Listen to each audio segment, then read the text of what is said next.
I was supposed to be at my friend's wedding this weekend, and the thing is, maybe I was there? Only I'm pretty sure it was canceled. I went to the bride's funeral. But, let me back up. I knew both Alden and Petra from college. They met in Intro to Shakespeare sophomore year, and, well, they hit it off pretty much immediately. They're both dramatic types, so their relationship was pretty entertaining for all of us. You know the types I mean, right? Nothing was ever middle of the road. Things were always either fantastic or ruined. Nothing in between. And I guess not everyone finds that stuff entertaining because a bunch of folks cycled in and out of our circle of friends, but I thought that it was like a live-action soap opera. I loved it. They broke up maybe a half-dozen times before graduation.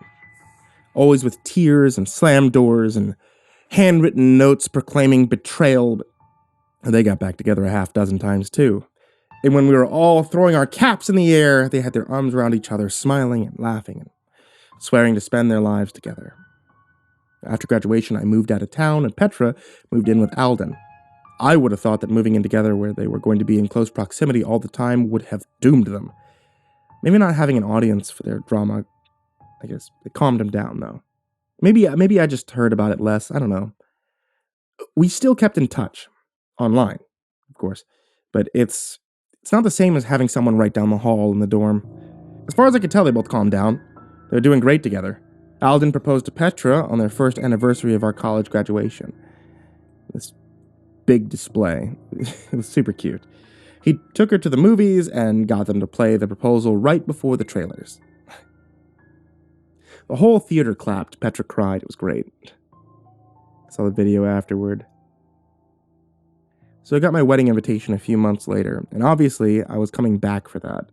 Petra was posting about wedding stuff on Facebook and Insta all the time, and it seemed like she was going a little bit bridezilla. Alden was mainly quiet about it, but he'd post pictures occasionally too. Not like he was involved or excited about it, just that next to Petra, he seemed more reserved. Making Alden look reserved was no small feat, but Petra was clearly going above and beyond. I was pretty pumped for the wedding myself. Alden and Petra were the first of my college friends getting married, which was cool, all by itself. It also meant that basically everyone was coming back for their ceremony, so it was going to be a little mini reunion. Honestly, even Alden I'd only seen in person once since graduation, and he and I used to be really close.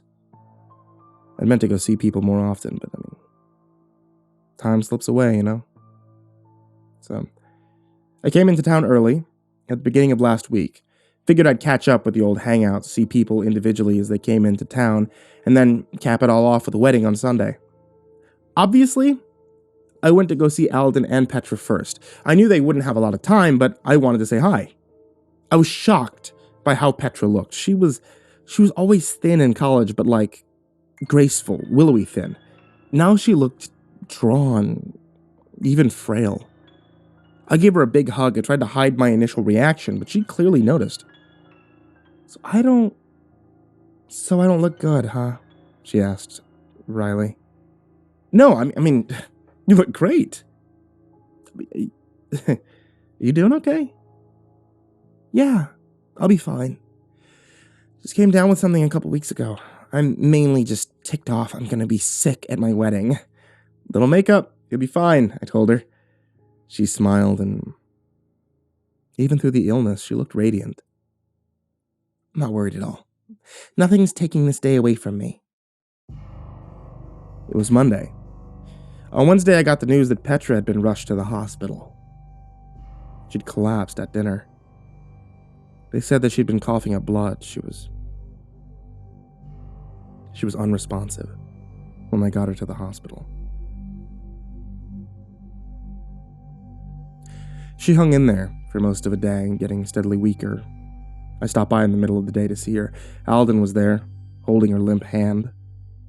He looked like he'd been there all night. How's she doing? I asked. Not good. They don't know what's wrong. Nothing's working, I think. I'm afraid.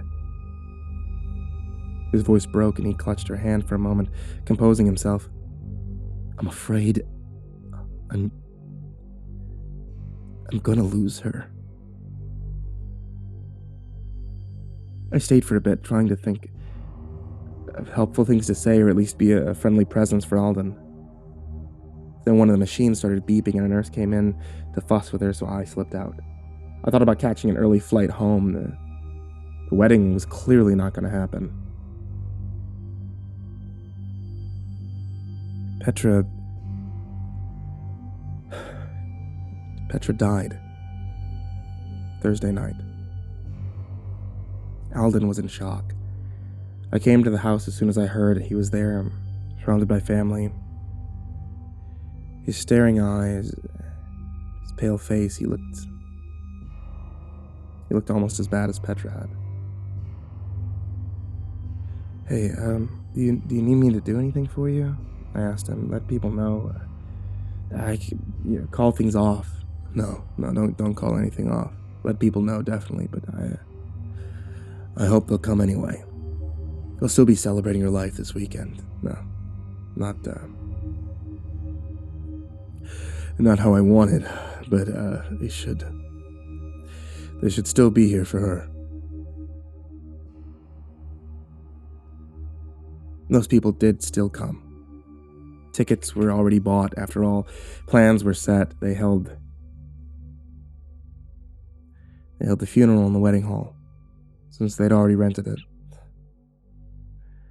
It was much more somber of an affair than we'd all been expecting the previous week, but it was still beautiful in its own way. A lot of people sharing nice memories of Petra. Alden gave a really touching speech. Everyone's heart broke for him. The timing of it all just added to the tragedy of the situation. We buried Petra after the ceremony. A few of us went out for quiet drinks just to reminisce for a bit, and there really wasn't much else to say. I had a red-eye flight back home, so after the bar I caught a ride to the airport, hopped on my plane, settled in for a trip home. Suddenly I wasn't on the plane anymore. I was back in the wedding hall. Only it was actually decorated for a wedding this time. Alden was standing at the altar looking fantastic in his tuxedo. His groomsmen were lined up behind him. They were all smiling, but Alden looked slightly confused, like he wasn't quite sure how he'd gotten there. The bride's processional started playing, and I rose to my feet along with the rest of the guests. Turning to the back of the hall, Petra came walking down the aisle. One stately step at a time. Her gown trailed behind her, cascading down like a snowfall. Her veil covered her face, but I could see her eyes. Fixed straight ahead, locked on Alden. I heard a strangling yelp from behind me and half turned to see who made it. At the altar, Alden was struggling in the grip of his two groomsmen. "Let me go," he hissed. His whisper carried through the vaulted hall, and more heads turned to look. "Guys, come on, let me go." "Not a chance, Alden," came an answering whisper. I turned back. Petra was much closer to me now, and I could see details that I hadn't before. The flowers in her bouquet were wilted and drooping. The hands that held them were skeletal thin. In places, Petra's skin was torn, revealing desiccated muscle and the occasional glimpse of bone. Beneath her veil, her face was rotted, decaying, but her eyes burned bright, pinning Alden with her gaze. "You promised me this, Alden," the whisper carried over the music, and she took a measured step forward. "You proposed to me." Another step. Her bridesmaids moved in time, smiles locked on their faces, their eyes wide with terror. "You let me believe." Step. I tried to move, and I couldn't. All I could do was watch. "You poisoned me, Alden." Step. She was at the foot of the altar now, just one small step separating her from Alden. He stared in fear, still writhing against the iron grip of his groomsmen. "You killed me." Step. She was in front of him. Alden opened his mouth to say something, but she placed one thin finger against his lips. "Nothing's taking this day away from me." She took the back of his head in one hand. With the other, she slowly reached up and lifted away her veil. I woke with Alden's scream echoing in my head. Apparently, I screamed as well as my seatmate was staring at me, and the flight attendant was rushing over. I apologized. I told them I was fine. We laughed it off. That was Monday. I've been trying to reach Alden since then. No one's heard from him. And yeah, maybe he's taking some time alone, which would be pretty reasonable. Except I heard that Petra's parents are having her exhumed for a tox screening, and everyone seems a little more worried about him than you'd expect. I kind of just want to ask if anyone else had the same dream, or if everyone else did. But then again, I don't know that I really want the answer.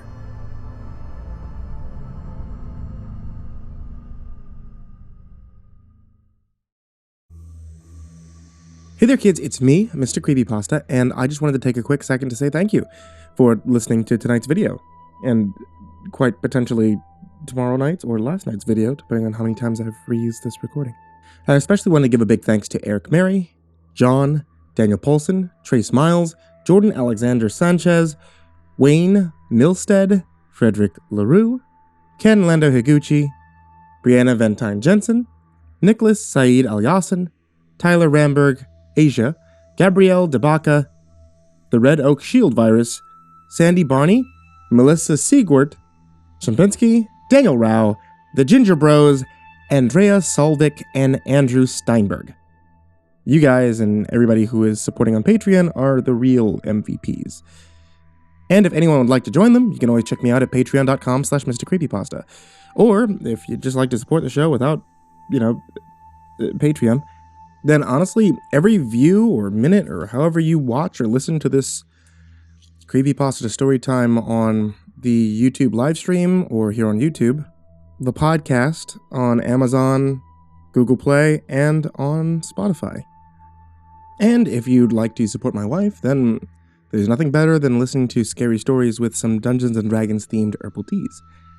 Etsy.com/IvoryMonocleTea.